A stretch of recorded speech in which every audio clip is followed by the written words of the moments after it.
In the chaos of Norse mythology, one name sends shivers down the spine of gods and mortals alike. Loki, the ultimate trickster, the shapeshifter, the one who defies fate and laughs in its face. But Loki's most jaw-dropping legacy isn't just his antics, it's his children. They're not just powerful, they're monstrous forces of nature, destined to wreak havoc and bring about Ragnarok, the literal end of the world. But who are these infamous offspring, and how are they connected to the ultimate downfall of gods and mortals? From a colossal serpent encircling the earth to a death goddess ruling an icy underworld, the children of Loki are as awe-inspiring as they are terrifying. We're talking about creatures straight out of your darkest dreams. Welcome back to another episode of Secret Archives. Today we're going to deep dive into the chaotic legacy of Loki.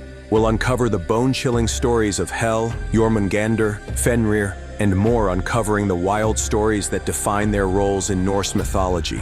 This is a story of gods, monsters, and the end of all things. We're talking a death goddess ruling an icy underworld, a serpent so massive it circles the earth, and a wolf fated to swallow the All-Father himself. Sound wild? Oh, we're just getting started.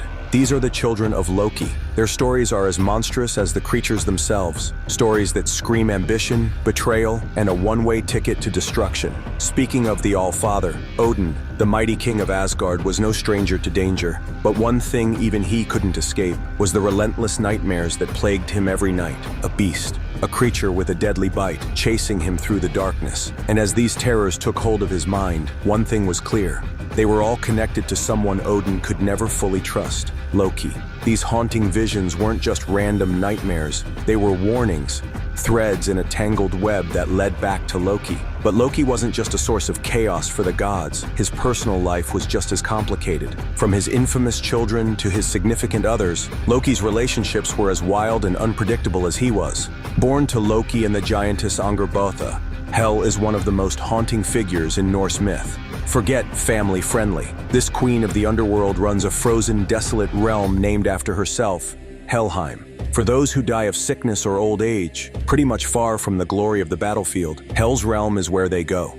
Her domain isn't exactly known for its warmth or welcome. It is basically a prison of frost and despair. Her very appearance mirrors this dark realm. One side of her face is radiant, glowing like life itself, but the other is pure nightmare fuel, a corpse's nightmare, and a haunting symbol of life and death. Despite her grim vibes, Hel is surprisingly fair. Her domain may be cold and gloomy, but she runs it with an iron will, giving everyone their due. Hel is not exactly a fan of Odin, the All-Father, or the gods. Still, she's got serious loyalty to her father and the giants. When Ragnarok hits, she'll march her icy undead army straight into battle, proving she's not just a caretaker of souls but a force of chaos. Then there's the second kid of Loki and Angrboda, Jormungandr, aka the World Serpent. This colossal creature was doomed by Odin to live in the great ocean that surrounds Midgard, the realm of humanity. Jormungandr grew so big, he wrapped around the entire world and bit his own tail, literally holding the world together. But the gods know this balance is fragile. One day the serpent will release his tail, and the world will plunge into chaos. Jormungandr's rivalry with Thor, the thunder god, is legendary. From a disguised cat to a titanic sea creature, their encounters are nothing short of catastrophic. But their final throwdown during Ragnarok is the most intense of all. The serpent will poison the skies and clash with Thor until both fall. Jormungandr, killed by Mjolnir, and Thor giving in to the serpent's venom. Earthquakes, storms, and destruction? Blame Jormungandr. Fenrir, also Loki's child with Angrboda, is no ordinary wolf. He's got a reputation as fierce as his bite. This guy started out as just a big puppy growing up among the gods, but after some time he grew to a size and strength that gave even the gods nightmares. No one dared to go near him except for Tyr, the bravest of the gods. This giant, terrifying beast was so dangerous that the gods freaked out and decided to bind him early before he can wreak havoc. They forged a massive chain called lading to contain him, but Fenrir broke that like it was no big deal. Not giving up, the gods made another chain, Dromi, which was even stronger. Fenrir let them put it on him, then broke it like it was nothing. Then the gods called in the dwarfs to whip up Gleipnir, an enchanted ribbon forged from impossible stuff, the sound of a cat's footsteps, a woman's beard, and more. Fenrir, not happy about being tricked, only agreed to test the ribbon if one of the gods put their hand in his mouth as collateral. Tyr, the god of war, stepped up and lost his hand in the deal, marking Fenrir's legendary act of defiance. The gods secured him to a rock and drove a sword into his jaw for good measure. Fenrir's howls were so intense, they created a river called Von, the River of Rage. Fenrir's destiny is tied to the ultimate end of the gods. The prophecy says that at Ragnarok, he will break free, take down Odin by swallowing him whole, and meet his end at the hands of Odin's son Vidar in an epic vengeance smackdown. But wait, there's more. The kid of Loki and the stallion Svathlafari, Sleipnir is nothing like any other horse. Born after Loki shapeshifted into a mare, Sleipnir has 8 legs and unmatched speed. As Odin's trusty steed, he serves as a symbol of power and otherworldly strength. Sleipnir's ability to gallop between realms, even to Hel's domain, cements his place as one of the most extraordinary creatures in Norse mythology.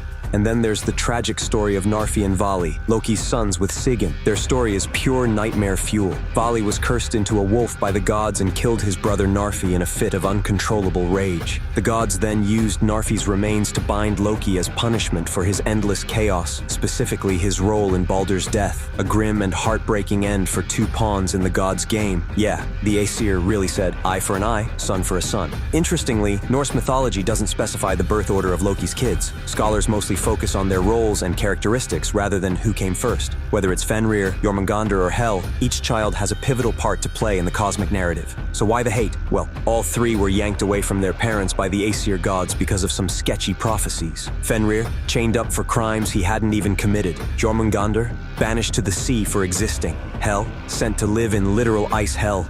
The gods basically created their own enemies by treating them like monsters from the jump. As for Loki himself, well, that's also a wild story. His origins are murky at best. He's the son of Farbaudi, a Jotun, aka giant, and Laufey, who might be a goddess, a giantess, or something else entirely. Basically, Loki's got giant-sized DNA with a side of divine spice. This mix makes him a unique figure, connected to the Aesir gods like Odin and Thor, but always straddling the line between ally and wildcard. Marvel puts its own spin on Norse myths.